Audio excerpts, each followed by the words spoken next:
Have you ever wondered about the 5 stages of love and why most people stop at the third one? Love, a profound and captivating emotion, evolves over time, traversing through various stages. It's akin to a journey, a fascinating expedition of emotions, growth, and personal discovery. Let's take a quick glimpse into these stages. First, the fluttering butterflies of infatuation and early attachment, where the world seems brighter, and your heart beats a little faster. Then we move on to getting serious, a phase where the honeymoon period fades and the first seeds of true commitment are sown.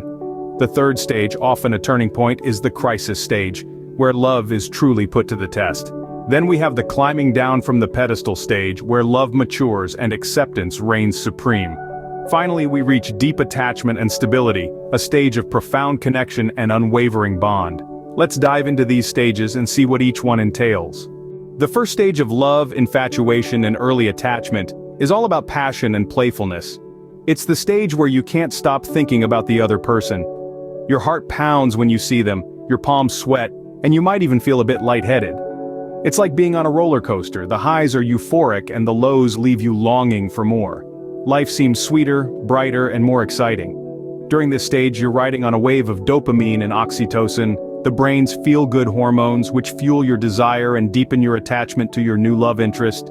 It's a period of discovery and enchantment where every shared laughter, every stolen glance, every playful flirtation strengthens the budding bond. But remember, infatuation is just that, infatuation. It's a powerful, intoxicating feeling, but it's not sustainable. It's the spark that ignites the flame, but it's the subsequent stages that keep the fire burning. This stage is exciting and intense, but it's just the beginning.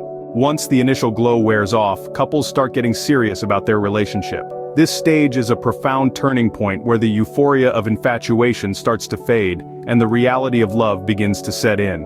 It's an arena of big commitments where you might hear, "I love you" for the first time, or find yourself having to compromise and make sacrifices for your partner.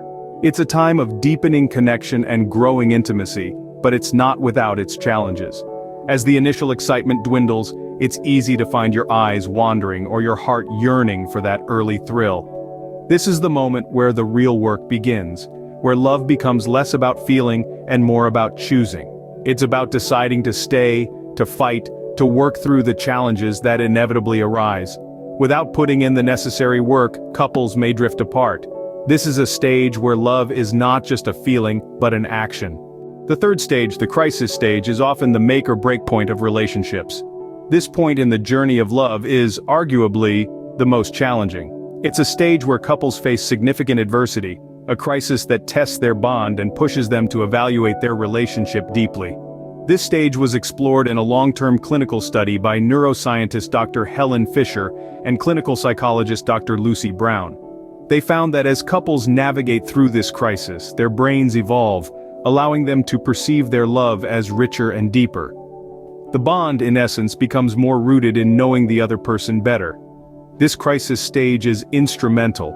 It's a furnace that either forges the relationship into something stronger or melts it down completely.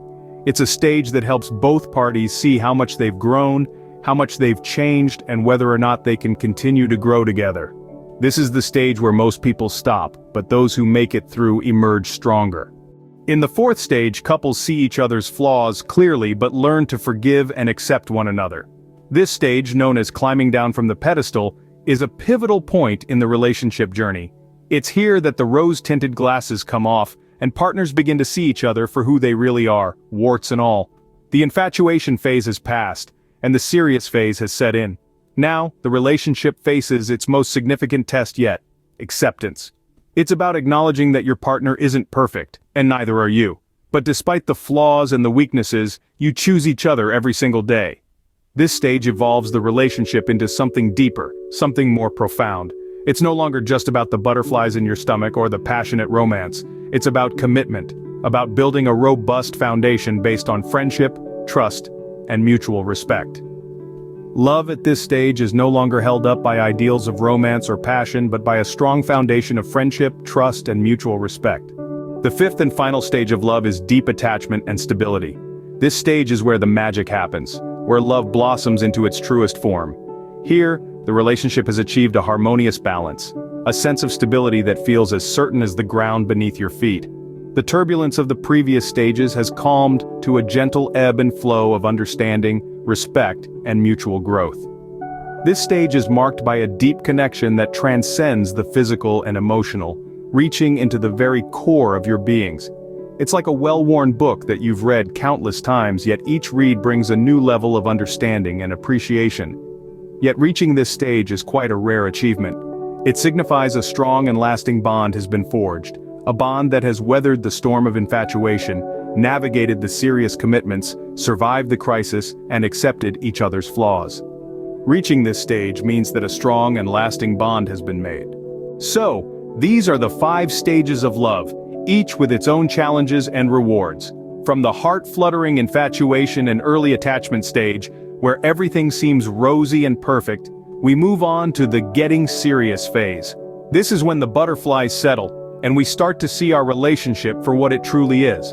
Then comes the crisis stage, the point where love is tested, and we either rise to meet the challenge or falter. This is where many stop, unable or unwilling to move forward.